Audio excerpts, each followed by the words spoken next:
네, 반갑습니다. 동해입니다. 그동안 이제 불교란 무엇인가 그리고 부처님의 일생 네, 이렇게 몇 시간 공부를 해왔습니다. 우리는 좀 조급한 마음이 있는 것 같아요. 그래서 무엇을 배웠을 때 빨리 끝을 보려 하고 우리가 뭐 일을 해도 빨리 어떤 결과물을 뭐 일을 시킨 쪽에서도 결과를 내라 그러고 또 우리는 그 결과물을 내기 위해서 굉장히 마음이 쫓깁니다. 그러나 본질을 잘 살펴보면 세상에는 어떤 결과 완성이라고 하지만은 사실은 그게 결과나 완성으로 고정되어 있는 것이 아니고 그 지점에 가보면 또 시작해야 되는 것이죠. 뭐 초등학교 졸업 이렇게 하면 졸업에서 끝난 게 아니고 또 중학교로 가면 또 시작이니까 우리의 삶은 이렇게 계속 진행의 과정 속에 있는 것입니다. 그래서 우리가 불교 공부를 해도 물론 궁극적으로는 해탈이다, 깨달음이다 이런 궁극적인 목표는 있지만은 이 목표를 빨리 해야 되겠다. 그렇게 하면 오히려 마음만 급해지고 이 진행하는 과정이 전부 부담과 스트레스밖에 될 수가 없습니다. 우리는 스트레스 그러면 공부에 스트레스 있고 돈 버는 데 스트레스 있고 이런 데만 스트레스 있는 거지만 수행 스트레스도 만만치가 않습니다. 그래서 우리가 수행이라고 하는 것은 뭐 1박 2일 하가 끝낼 것도 아니고 단기간 안에 끝낼 것도 아니고 우리의 삶 전체가 수행과 어우러져서 함께 가야 되는 것이기 때문에 너무 조급하게 마음을 내어서는 안 된다라고 하는 것입니다. 그리고 이 과정을 뭐 즐겨라라고 하는데 과정을 즐길 정도가 되면 사실은 뭐 게임 끝났습니다. 그러나 즐길 정도는 못 된다 하더라도 이 과정을 소중히 한다. 그리고 그 과정에서 빨리 결과가 안 나온다라고 해서 조급할 것이 하나도 없다. 우리가 뭐 하나 배우려고 해도 여러분이 어떤 기능을 하나 배운다 해도 적어도 6개월, 1년, 뭐 심지어는 좀 어느 정도 숙련공이 되려고 하면 3년, 5년, 10년도 걸립니다. 그런데 우리가 불교의 가르침, 교리, 요거 뭐 14강, 15강이다. 이렇게 배워가지고 마스터한다. 그래서 그것은 사실은 불가능합니다. 그래서 제가 지금 이렇게 말씀드리는 강의는 일종의 입문, 그리고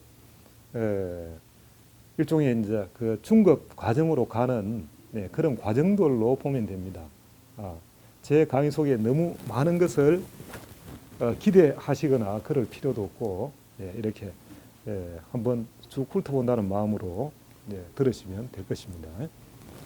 자, 개정해 사막입니다.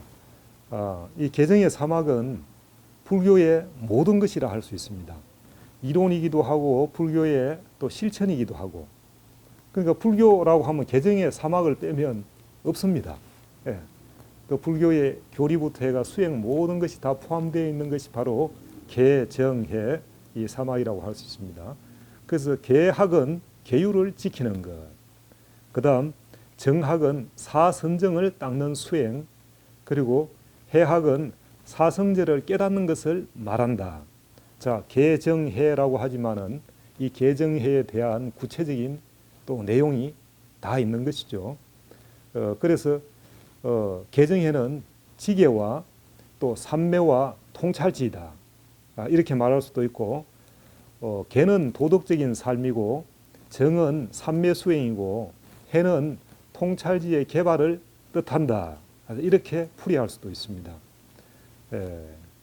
결국은 이 사막의 실천 수행을 통해서 궁극적인 해탈, 자유, 또 청정한 삶에 이를 수 있다. 사막의 실천은 상호 유기적이며 청정한 삶의 완성을 성취하게 한다. 그러니까 개정의 사막 중에 하나라도 빠져버리면 이게 그 산발이와 같아서 기울어지게 됩니다.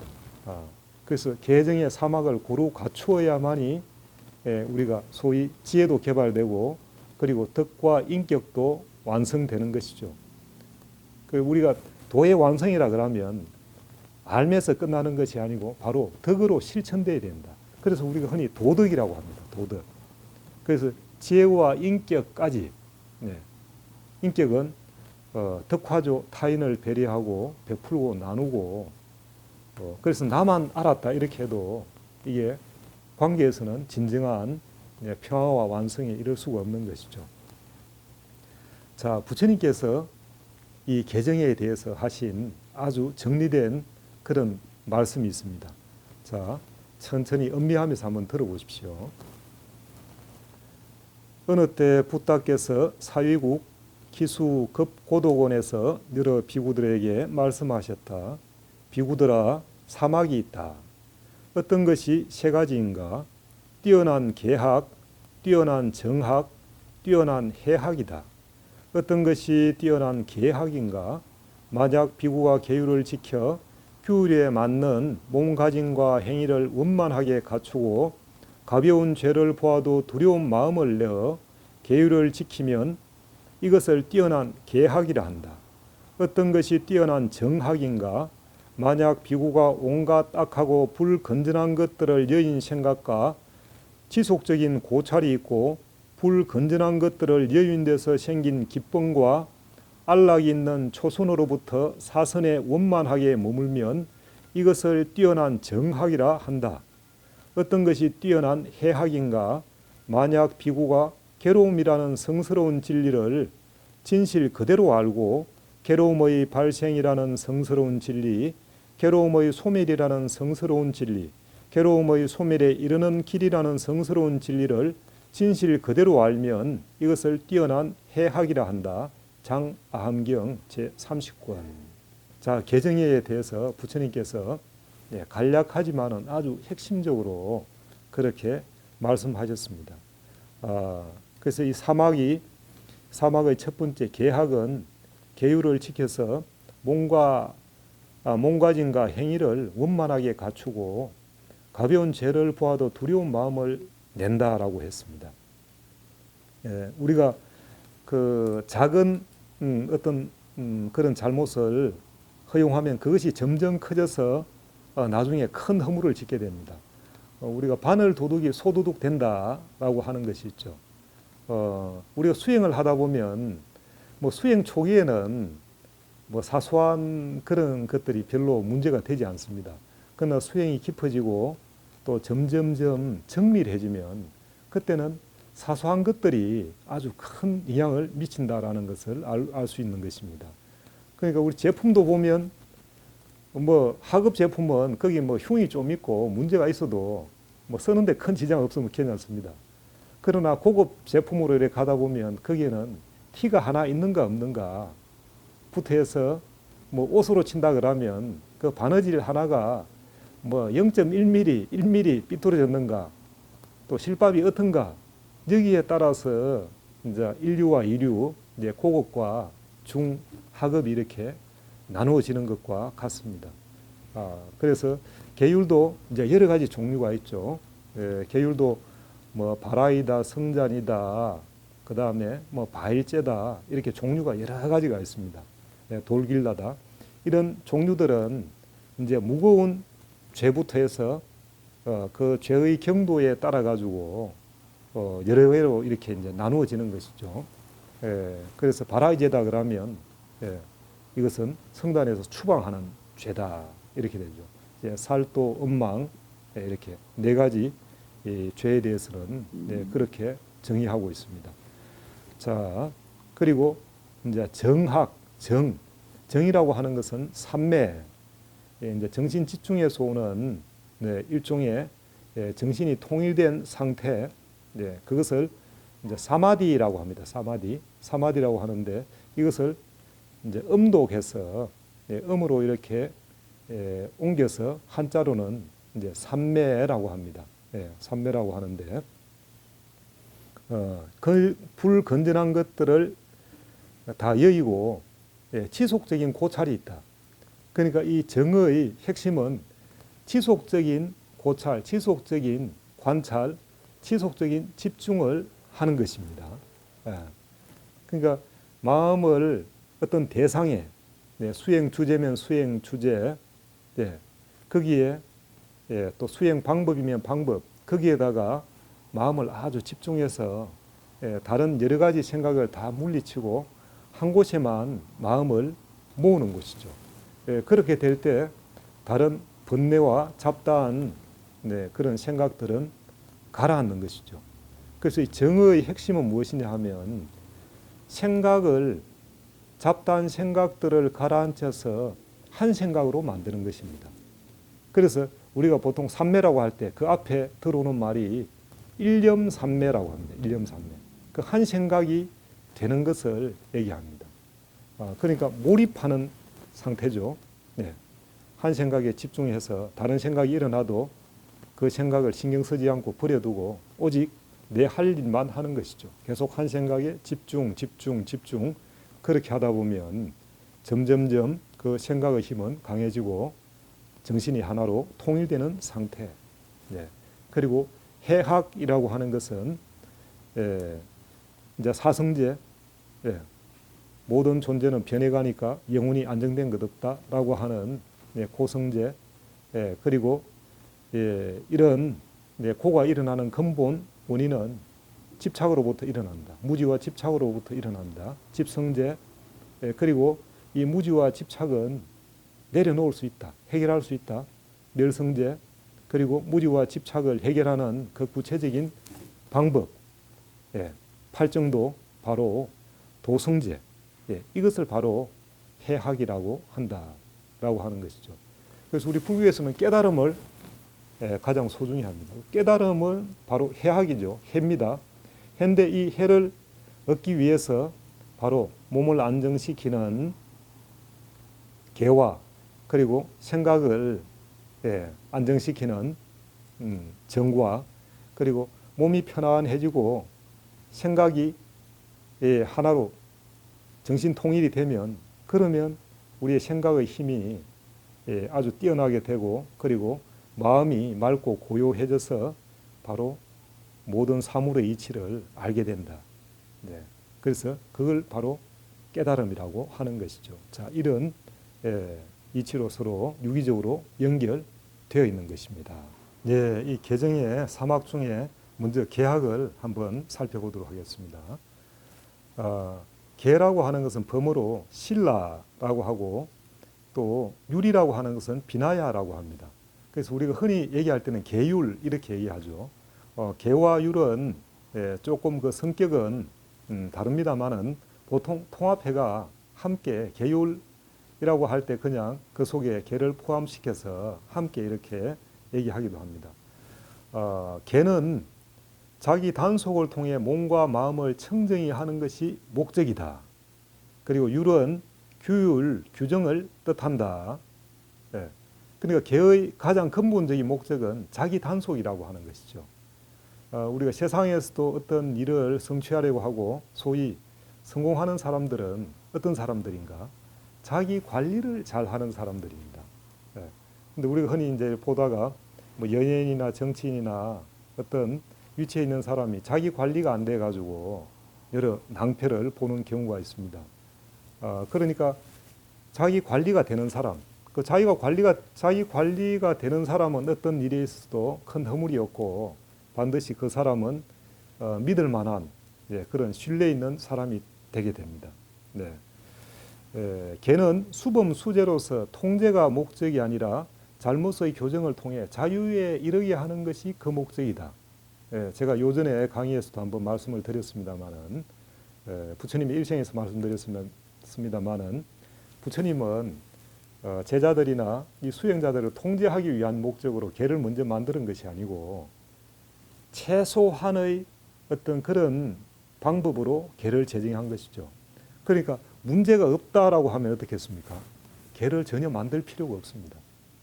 그러니까 소위 아주 수준이 높은 사람들, 소위 법 없어도 될 만한 사람들, 그런 사람들이 사는 사회에는 거기는 뭐 법이다, 뭐 룰이다 이런 게 뭐 필요가 없죠, 사실은. 그런데 법과 어떤 이런 것들이 많다라고 하는 것은 반대급부로 보면 굉장히 통제해 해야 되는 그런 많은 문제들이 있다 이렇게 보이는 것이죠. 그래서 초기에는 이런 계획가 몇 개 제정이 안 됐겠죠. 그러면서 점점점 성단이 커지고 많은 사람들이 그게 수행을 하고 시비와 송사가 생기면서 계율도 이렇게 이제 늘어나게 됩니다. 그러나 계율의 본래 목적은 범할 때마다 범하는 것에 따라서 반드시 계율을 제정했다. 한자로 하면 수범, 수제라고 하는 것입니다. 먼저 우선적으로 만들어서 통제한 것이 아니다라고 하는 것입니다. 계를 준수함으로부터 수행이 시작되며 잘못 습관화된 몸과 말과 생각을 교정한다. 그래서 계는 사실 몸과 관련된 게 많습니다. 행위와 관련된 게 많지만은 결국은 생각과 그리고 정신까지도 영향을 미친다라고 하는 것이죠. 그러니까 그 첫 스타트, 그 첫 시작이 계입니다.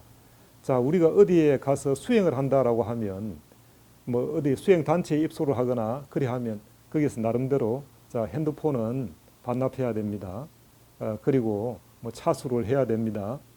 그럼 공양 시간을 맞춰야 됩니다. 예불을 다 해야 됩니다. 이렇게 거기에 원하는 그 룰이 있죠. 뭐 로마 가면 로마법을 따르라 하듯이 그 룰이 있는데 그는 수행 단체뿐만이 아니고 우리가 회사에 간다 그래도 그 회사에 사칙이 있습니다. 그리고 어떤 사회에 가면 그 조직에 맞는 룰과 어떤 그런 규정이 있죠. 그런 것들을 지켜갈 때만이 그 성운이 될 수 있는 것처럼 가장 기초적인 것이 바로 계로부터 시작한다라고 하는 것이죠. 그래서 자, 제가자와 또 수행하는 모든 사람들한테 통용되는 5가지 기본 계율이 있습니다. 그것이 바로 5계라고 하는 것입니다. 살생하지 마라, 도둑질하지 마라, 삿된 음행하지 마라, 거짓말하지 마라, 술을 먹지 마라. 그래서 살, 도, 망, 주 이것을 5계라고 합니다. 그래서 살생하지 마라. 이것은 수행자나 제가자나 똑같이 통용이 되는 것이죠. 그다음 도둑질하지 마라도 마찬가지고 이제 음행하지 마라는 제가자는 삿된 음행을 하지 마라. 그러니까 결혼을 했으면 자기 아내 이외에 다른 여인과 그렇게 그 관계를 하면 안 된다. 그러니까 아내와의 신뢰를 저버리면 안 된다라고 하는 것이죠. 그 네 번째는 망어, 거짓말하지 마라. 이것은 이제 큰 거짓말을 얘기합니다. 우리가 뭐 살아가다 보면 선의의 어떤 의미로 뭐 하는 거짓말이 있을 수도 있겠죠. 화이트 라이라고 해서 그런 게 아니고 깨닫지 못했는데 깨달았다라고 해서 다른 사람으로부터 보시를 받으려 하거나 어떤 명예를 높이려고 하거나 그렇게 하면 그것은 자기를 속이는 것이고 다른 많은 사람들을 속이게 되는 것이라서 이제 큰 거짓말, 이제 망어라고 하는 것입니다. 그리고 이제 술을 먹지 마라. 술을 먹으면 정신이 흐려지죠. 부처님 당시에는 술을 먹지 마라 했는데 지금 시대로 보면 어떻겠습니까? 마약을 하지 마라. 그리고 뭐 청소년들은 뭐 본드를 한다부터 해서 이런 그 환각 물질 이런 것도 포함될 수 있고 그리고 우리 수행에 방해가 되는 정신에 방해가 되는 그런 것들 그런 것을 취하지 마라 그렇게 할 수 있겠죠. 자, 삼위식계라는 게 있습니다. 삼위식계는 우리가 출가하고 나서 예비성 스님이 되기 전에 그 받아야 되는 10가지 계율이 있습니다. 이 5계에다가 6번째는 몸에 향이나 꽃장식을 하지 마라. 7번째 노래하고 춤추는 것을 보거나 듣지 마라. 8번째 높고 넓은 큰 평상에 앉지 마라. 9번째 때 아닌 때에 먹지 마라. 10번째 검은 보화를 지니지 마라. 이렇게 근본 5계에다가 이 5개를 합쳐서 삼위십계라고 합니다. 그래서 저희도 출가해서 행자실에 이제 가면 뭐 아침 저녁으로 예불 갔다 와서는 이 삼위십계를 함께 그 쭉 이제 삼위십계 해가 1번부터 해가 10분까지 한문으로도 이렇게 하고 그렇게 했습니다. 그래서 6번째 몸에 향이나 꽃장식을 하지 마라. 그 수행자가 몸에 막 향 바르고 향수를 뭐 뿌리거나 그리고 막 알록달록한 그런 꽃을 꽂거나 아니면 옷을 막 너무 사치하거나 예, 뭐 이렇게 한다 그러면 그것도 굉장히 사치스러운 것이고 예, 단박한 소박한 수행 생활에서 벗어나는 것이다. 그리고 노래하고 춤추는 것을 보거나 듣지 마라. 아, 이 얘기를 들을 때는 저 조금 생각하게 됩니다. 저도 뭐 트로트를 한다, 뭐 TV에 노래 누가 잘한다 그러면 관심이 가고 듣게 되는데, 부처님은 출가하고 수행자의 길에 들었으면 진리를 가장 우선적으로 해야지 나머지 노래하거나 춤추거나 그런 데 놀러 다니거나 수행생활과 멀어지는 그런 모든 것들은 다 수행생활에 독이 된다라고 하셨기 때문에 이런 걸 다 멀리하라라고 하는 것입니다. 그러니까 그런 것을 하지도 말고 보지도 마라라고 그렇게 말씀을 하셨습니다. 그 다음 높고 넓은 큰 평상에 앉지 마라. 네. 그래서 높고 장식이 잘된 높고 큰 평상에 앉아서 내가 그만한 수행력과 덕이 없는데도 막 그런 데서 법문을 하거나 다른 사람한테 어떤 존경을 받으려 하거나 그래 하면 벌써 그것은 도가 넘친다 이래 되는 거죠. 그것도 이제 삼이니까 아직 정식 스님이 아닌 예비성의 입장에서 그렇게 해서는 안 된다라고 하는 것이죠. 그리고 때 아닌 때에 먹지 마라. 사실 우리의 여러 가지 욕망 중에 이제 5가지 근본적이라기보다는 5가지 욕망이 있습니다. 오욕락이라 하는데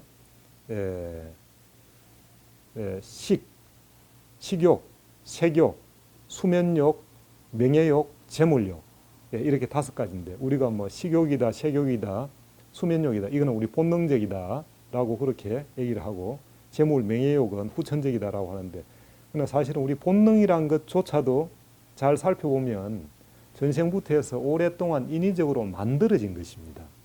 그러니까 우리가 본능도 엄밀히 말하면 인위적인 것이 포함되어 있다. 그래서 우리가 뭘 할 때 이거 본능이니까 어쩔 수 없어. 그런 게 아니다. 라고 하는 부분도 있는 것입니다. 때 아닌 때 먹지 마라. 그래서 때 아닌 때 먹게 되면 그 식욕으로 해서 또 연동되는 다른 것이 여러 가지가 이제 또 연결되는 것이죠. 그래서 수행의 흐름이 끊어지기도 하고 그래서 때 아닌 때 먹지 마라. 그리고 검은 보화를 지니지 마라. 수행자가 어떤 소유욕을 가지고 한다 그러면 벌써 욕망이 생기게 되고 탐욕심이 생기게 되고 그렇게 되면 벌써 수행과는 멀어지고 자유와는 멀어진다. 검은 보화를 지니지 마라. 근데 대성불교권에서는 스님들이 차도 타야 되고 음식도 먹어야 되고 또 이런 여러 가지 재원이 필요한 부분이 있습니다. 그러나 이런 것들은 이제 우리가 공개 살림이다. 공적으로 그렇게 하고 개인적인 어떤 재물에 대한 욕망을 가지게 되면 결국에는 다 독이 되고 화가 된다라고 하는 것입니다. 그 이외에도 이제 스님들이 비구계를 받으려 그러면 바로 227개 또 비구니는 311개 이렇게 계를 받아야 되는데 흔히 이제 대성불교권에서는 250개, 비구 250개, 비구니 348개라고 이렇게 얘기합니다. 굉장히 계율이 많지요. 그러나 이 초기 불교 수행부터 해서 이 계율은 굉장히 중요하게 되어 온 부분이고 지금도 이 계율을 바꾸지 않고 그대로 사실은 사용하고 있습니다. 그리고 보살 48개, 그리고 우리 스님과 또 그 수행을 하는 그런 보살 48개는 이제 스님들이 수행력이 좀 높아졌을 때 받는 대승계입니다. 자 이렇게 여러 가지 또 계의 종류가 있습니다. 다음은 정학입니다. 이제 정이라고 하는 것은 정학은 사마디라고 하는데 정이라고 하는 것은 마음을 대상에 집중하여서 정신이 하나로 통일된 상태. 우리가 흔히 하는 정신통일, 정신일도라고 하는 것입니다. 어떤 대상, 내가 수행의 대상이면 몸도 수행의 대상일 수 있고 마음도 또 생각도 또 어떤 외적인 어떤 물질이나 이런 것도 다 대상이 될 수 있죠. 그러니까 모든 것이 다 대상 아닌 게 없죠. 그래서 그 대상 중에서 한 곳에 마음을 집중하는 것을 정이라고 합니다. 그리고 이 정학의 내용은 초선에서 사선까지의 선정 상태를 말한다. 자, 초선은 무엇인가? 초선은 자, 부처님께서 말씀하신 초선에서 사선까지의 그 정입니다. 초선, 비구들이여, 비구는 감각적 욕망과 해로운 법들을 완전히 떨쳐버리고 지속적인 고찰과 떨쳐버림에서 오는 희열과 행복에 머문다. 그러니까 초선이라고 하는 것은 이제 감각적이고 나쁜 좀 해로운 것들, 번뇌를 가져오는 것들을 내려놓는 거죠. 그것을 버리면서 오는 편안함과 자유로움, 그런 기쁨이 있습니다. 이것을 이제 초선이라고 합니다. 그리고 이선은 인위적인 노력이 없는 지속적인 고찰과 희열이 더욱 확고해지고 뚜렷해지는 상태가 지속된다. 자, 초선에서는 감각적이고 외적인 번거로움을 버리면서 오는 편안함과 기쁨, 희열이 있다라고 하면 이제 이선은 이제 이것이 이어지는 것이죠. 초선과 이선, 삼선, 사선에도 이게 분리된 게 아니고 이렇게 쭉 이어지는 것이죠. 그래서 초선에서 하던 것이 이어져서 인위적인 노력이 없는 지속적인 고찰. 그러니까 초선, 처음에 선정에 들라 그래도 하나의 대상에 집중해야 되겠죠. 그러니까 이선에서는 이제 초선에서는 좀 애를 쓰고 그 소위 집중한다라는 인위적인 게 좀 있는데 이선에서는 이제 자연스럽게 그렇게 이어져서 어떤 수행 대상에 대해서 고찰을 하게 되는 것이죠. 그러면서 희열이 더욱 확고해지고 뚜렷해지는 상태가 지속된다. 그러니까 집중도가 더 높아지니까 더 분명해지고 어떤 기쁨도 좀 더 커졌다라고 하는 그런 상태입니다. 그리고 삼선은 희열은 가라앉고 마음은 평온한 상태에서 깨어있음이 강화되며 행복한 상태가 된다. 이제 초선과 이선은 어떤 기쁨이 있었죠. 버림에서 오는 기쁨, 그리고 계속 그게 연속되는 데서 오는 기쁨. 근데 이제 이 기쁨도 어느 정도 임계점, 한계 상황이 오니까 이제 이 기쁨은 가라앉고 마음이 이제 편안해져. 마음 자체가 편안해지며 깨어있음이 강화된다. 정신이 이제 오롯해지고 선명해지는 상태죠. 선명해지고 그러면서 편안하고 행복한 상태가 된다. 그러니까 희열과 행복, 편안, 비슷한 것 같지만 조금씩은 그 성격이 다릅니다. 우리가 희열 그러면 기쁨인데 약간 덜 떠 있는 듯한 그런 기쁨이고 우리가 평온, 행복이라고 할 때는 그것이 편안하게 가라앉아 있는 안정화된 그런 상태를 의미합니다. 사선은 기쁨과 괴로움, 행복과 슬픔 등의 두 가지 마음으로부터 벗어나 평온하고 깨어있음이 항상하며 관념 없는 청정한 상태가 된다. 이제 기쁨과 슬픔 이런 이제 두 가지 상태, 그리고 행복과 슬픔, 기쁨과 괴로움, 행복과 슬픔 등의 두 가지 이런 마음 상태로부터 벗어나가 평온하고 깨어있음이 항상하며 그 삼선에서도 이제 깨어있음이 강화된다 그랬죠. 이제 사선에서는 이게 더 자연스럽게 이어져서 이제 애쓰지 않아도 그냥 저절로 깨어있는 상태가 지속되는 상태죠. 지속되고 관념이 없는 청정한 상태가 된다. 이때 관념이라고 하는 것은 옳다 그러다 우리가 어떤 대상을 보거나 어떤 판단을 할 때 전제된 어떤 생각들이 항상 밑바탕에 깔려 있는 것, 또 먼저 그것이 일어나는 상태이죠. 그러나 사선에서는 그런 전제된 관념이 없이 있는 그대로의 현상을 있는 그대로 알아채고 있는 그대로 인지하는 그런 순수한 인식 상태를 얘기합니다. 이제 이런 상태가 쭉 되는 것을 사선이라 합니다. 자, 이런 선정은 혼란한 마음을 가라앉혀서 마음에 있는 본래의 지혜를 개발하게 한다. 그러니까 이 선정의 근본적인 목적은 바깥에 있는 지식이나 바깥에 있는 어떤 지혜를 가져오는 것이 아니고 선정은 우리의 생각들을 가라앉히고 그리고 옳다 그르다 여러 가지 시비 분별하는 두 가지 마음 상태를 이게 잘못됐구나 이렇게 인지하고 내려놓기만 하면 우리의 본래의 지혜가 있다라는 것이죠. 그래서 우리의 본래의 지혜는 다른 것이 아니고 어떤 현상에 대해서 있는 그대로 역력하게 있는 그대로의 것을 인지하는 그런 지혜를 얘기하는 것입니다. 그게 바로 본래 지혜입니다. 그래서 꾸정물이 없어지고 때가 벗겨지면 저절로 맑아지는 것과 같은 것입니다. 자, 선정의 종류는 이제 초기 불교의 오정 신관이 있으며 이후 여러 가지 관법들이 생겨났다.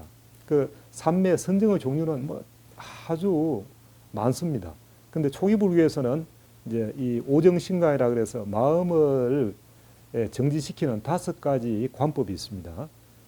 부정관, 자비관, 인연관, 계분별관, 수식관. 그러니까 부정관은 우리 몸이 늙고 병들고 죽어간다. 뭐 일종의 백골관이라고 합니다. 그 시체가 그 변해가는 그 상황을 보고 이 몸에 대한 집착 그리고 무상을 아주 이제 그 가슴 깊이 느끼게 하는 그런 관법이죠. 이제 자비관은 이 세상 모든 사람들이 다 편안하고 행복하고 행복하기를 그렇게 이제 바라는 것이죠. 그리고 인연관은 모든 것은 서로 인연하여서 연기하여서 그렇게 존재한다라고 하는 것을 이제 아는 그런 관법이고, 이제 계분별관은 인연관하고 비슷한데, 계라고 하는 것은 자 모든 것이 계, 우리가 정신계다, 물질계다, 또 세계다, 뭐 우주다 이렇게 어떤 것을 지칭할 때 그 개념들이 전부 다 계가 됩니다. 그 현재 제가 이렇게 강의를 하고 있는 이것도 하나의 세계죠, 하나의 계죠. 이렇게 이런 모든 것들은 여러 가지 인연이 의해서 형성되기 때문에 그것을 잘 고찰하는 것을 계분별관이라고 합니다. 그리고 수식관은 덜숨, 날숨을 잘 관찰하는 것. 그러니까 이런 5가지의 수행 방법을 통해서 결국은 5가지 대상을 잘 관찰해서 관찰력을 높이는 것이죠. 마음이 더 세밀해지고 또 고요해지고 예민해지고, 자 이렇게 하면서 그 존재의 본질을 더 잘 알 수 있게끔 하는 그런 방법들이 오정신관입니다. 이제 기타 이제 그 대승불교 시대에는 보면 뭐 관무량수의 16관법이다 부터 해서 연불, 주력, 또 이제 화두 참선까지, 또 저 미얀마에서 얘기하는 니미따 수행 방법까지 이렇게 모든 것들이 다 관법이다. 선정, 삼매에 들게 하는 방법인데 과거에도 있어 왔고 지금 현재에도 또 새로운 여러 가지 관법들이 삼매의 방법들이 개발되고 있는 그런 실정입니다. 이제 해학은 범어로는 이제 빤야, 우리가 반야, 바라밀타 신경, 반야라고 하는 것은 이 반야의 이제 음력이죠. 음사인데 해란 자신을 비롯한 세계의 본질을 있는 그대로 아는 지혜를 말한다. 그러니까 불교에서 가장 높은 지혜는 무엇을 가공하고 만들어 가지고 하는 것이 아니고 모든 사물과 존재의 본질을 있는 그대로 아는 것. 뭐 유학에서는 이런 것을 경물치지라고도 하는데 서로 또 유사한 부분이 있습니다. 해란 통찰지이며 세간과 출세간을 포습하는 지이다. 이 반야라고 할 때 이 지혜는 통찰지다 하는 것은 하나의 어떤 분절적이고 부분적인 것을 아는 것이 아니고 전체를 다 안다 이거죠.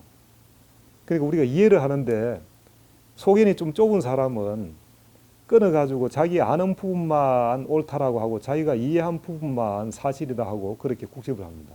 그런데 이해력이 넓고 통찰력이 있는 사람은 이 시작부터 해서 전체적인 과정을 쭉 다 알고 있으니까 이 전체를 이해하고 하니까 훨씬 시야도 넓고 또 합리적이고 바른 판단을 할 수가 있는 것이죠.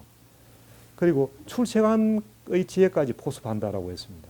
그러니까 진정한 지혜가 개발되면 소위 우리 진리의 문제만이 밝은 것이 아니고 이치에만 밝은 것이 아니고 실상에 왔을 때 어떤 문제가 발생했을 때 거기에 대해서 문제의 본질을 잘 알고 또 지혜롭게 해결을 합니다.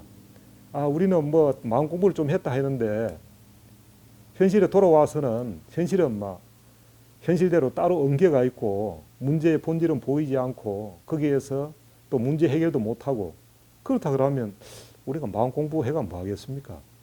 우리가 이런 이치 공부를 하고 마음 공부를 하는 것은 우리 일상 속에서 마음을 잘 쓰고 그리고 그 이치를 통하여서 일상 속에서 지혜롭게 잘 활용하기 위해서 하는 것이지 이 일상을 떠나서 그냥 우리 지식 속에 관념 속에 소위 그렇게 되어버리면 이제 공론이 되어버리고 일종의 이제 궤변밖에 되지 않는 것이죠.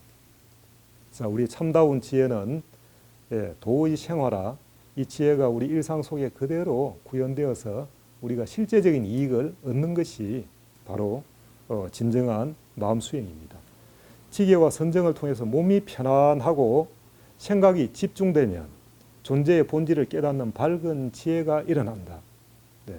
그래서 몸과 마음이 편안해지면 정신이 맑아지고 그 맑아진 만큼 보이고 바로 깨닫게 된다라고 하는 것이죠. 그러니까 물이 출렁거릴 때는 뭐가 비추지가 않습니다. 비추지더라도 왜곡되게 비추죠. 그런데 물이 고요하고 가라앉아 있으면 달이 뜨면 달이 있는 그대로 비춰지고 또 사물이 오면 그대로 비춰지게 되는 것이죠. 자, 경우에 따라서는 단계를 뛰어나 진리를 깨닫기도 한다. 자, 우리는 개와 정을 거쳐야만이 바른 지혜를 깨닫는다. 이렇게 우리가 이해를 하고 있지만 어떤 때는 또 해가 발달한 사람은 개와 정이라는 이 단계를 거치지 않고도 바로 바른 이치를 깨닫기도 합니다. 그러나 이치를 깨달았다라고 해도 어떻습니까? 또 그 바른 행위와 또 바른 생각과 바른 마음섬이는 또 갖춰져야 됩니다. 그런 인격과 그런 도덕적인 그런 것은 또 그런 품성은 또 나중에 갖춰져야 되는 것이죠. 그러나 도덕적인 품성과 인격이 있다 해서 지혜를 모르면 우리가 윤회를 벗어나지 못하고 진정한 존재의 본질, 진리를 깨닫지 못한다. 그래서 개와 정을 닦아서 해를 얻을 수도 있지만 개와 정을 닦지 않더라도 바로 지혜를 바로 알아서 거꾸로 또 개와 정을 닦아갈 수도 있다라고 하는 것이죠. 자, 청정한 삶의 완성을 위해서는 사막을 모두 갖추어야 된다. 그러니까 제가 개인적으로 굉장히 좋아하는 말이 뭐 해탈이란 말도 있지만 저는 청정한 삶의 완성이란 이 말을 참 좋아합니다.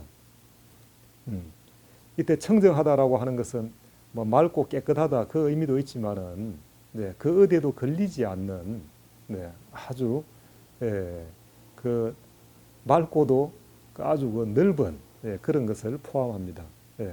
이게 진정한 삶의 완성이다. 우리 삶의 완성은 뭘 조금 알았다 이것도 완성이 될 수 없고 그저 착하다 이것도 우리 삶의 완성이 아닙니다. 지혜와 자비를 다 갖춰서 또 지혜도 있고 그 품성도 도와 덕을 함께 갖추어야만이 진정한 삶의 완성이 될 것입니다. 자, 이렇게 개와 정, 해는 몸과 생각과 마음 이렇게 연결되어 있습니다. 개는 바로 몸을 편안히 하는 것이고 정은 생각을 정리하는 것이고 해는 마음이 맑아지는 것, 의식이 맑아지는 것입니다. 자, 그런데 이 개정해를 우리 옛날 선조 조상님들께서도 수행을 했어요. 우리 고대의 수행에서 보면 정기신이라고 합니다. 정이라고 하는 것은 우리가 정신 갈 때 정, 정기 갈 때의 정인데 이 정은 바로 물질을 얘기합니다. 바로 우리 물질적인 것을 편안히 하고 그 다음 이 정이 순화되고 응결되고 이게 상승되면 그러면 기로 화한다. 여러분이 기운 뭐 얘기할 때 그때 기입니다. 이 기익하는 것은 바로 우리의 기가 편안해야 생각이 편안하고 기가 편안해야 선정이 될 수가 있는 거죠. 그리고 신, 이 기가 순화되고 또 응결되면 바로 신으로 화한다. 이 신 가는 것은 정신이고 바로 의식 그 자체를 얘기합니다. 그래서 몸과 그리고 생각과 마음은 바로 개정해라 할 수 있고 바로 정기신이라고도 이렇게 할 수 있습니다. 그래서 이 사막의 완성이 바로 팔정도의 완성이며 청정한 삶의 완성, 곧 해탈입니다. 그러니까 사막이 완성되면 모든 게 다 완성되는 것이죠. 이 사막은 팔정도하고, 팔정도는 이제 다음 시간에 배우겠는데, 팔정도하고 직접적인 연결이 됩니다. 사성제 그리고 팔정도 사막은 다 연결되어 있습니다. 사성제는 고진별도라 했는데 바로 도성제, 이 도성제가 바로 팔정도인데 이 팔정도를 나누면 개정해 이렇게 됩니다. 그래서 개의 부분은 팔정도 중에서 바른 말, 바른 행위, 바른 생계, 정어, 정업, 정명이라고 합니다. 요거는 개의 분야입니다. 그리고 정은 바른 정진, 바른 깨의섬, 바른 삼매. 그러니까 정은 정정진, 정념, 정정 요 세 가지입니다. 그리고 해는 바른 견해, 바른 생각입니다. 정견, 정사유 이렇게 두 가지입니다. 그러니까 개의 세 개, 그리고 정의 세 개, 그리고 해의 두 개 이렇게 해서 8가지죠. 이렇게 이 세 개, 팔정도를 다 묶음하면 개정해에 포함되는 것입니다. 그러니까 팔정도는 해탈을 위한 완벽한 아주 구체적인 방법인데 그것이 바로 개정해 속에 다 있다는 것이죠. 그래서 개정해의 완성이 바로 팔정도의 완성이고 수행의 완성이고 바로 해탈이다 라고 하는 것입니다. 자, 이렇게 불교의 모든 것, 불교의 교리부터 해서 수행, 완성까지 다 사막 안에 들어간다, 포함된다 라고 하는 것입니다. 자, 이렇게 사막이 중요한 것입니다. 자, 이렇게 개정의 사막을 쭉 살펴봤습니다. 살펴봤는데 우리가 불교 공부를 하려고 하면 뭐 이것저것 여기도 좀 찝쩍거렸다가 저기다 찝쩍거렸다 이렇게 해서는 체계적이고 단계적인 그 불교 공부를 할 수가 없습니다. 이미 부처님 당시부터 해서 수많은 세월 동안에 이런 교리적인 체계를 다 얘기해 놨습니다. 그래서 우리가 처음 불교를 입문해서 배울 때는 개정해 이것을 배워야 된다. 그래서 말씀드린 개는 어떤 것이 있고 정은 또 무엇이고 그리고 해란 무엇인가. 그리고 이 개정해에 불교의 모든 것이 다 포함된다. 그래서 기초가 튼튼한 사람은 나중에 시간이 지나도 흔들리지 않습니다. 그런데 마음만 급해가지고 빨리 깨달음을 얻겠다, 빨리 무엇을 얻겠다 해가 마음만 급하면 기초 없고 소위 가분수가 되어서 머리만 커져 있고 중심이 이제 없는 그런 사람이 되어버리겠죠. 그래서 우리가 기본적인 교리는 이 교리가 전부는 아닙니다. 수행의 전부도 아니고 또 교리로 또 해탈할 수도 없습니다. 그러나 기본적인 이치, 교리, 지식과 정보 이 최소화한 것은 우리가 알지 못하면 결코 한 걸음도 앞으로 나아갈 수가 없습니다. 자, 개정의 사막을 바르게 배워서 수행에 도움이 되셨으면 합니다. 늘 건강하시고 평안하십시오.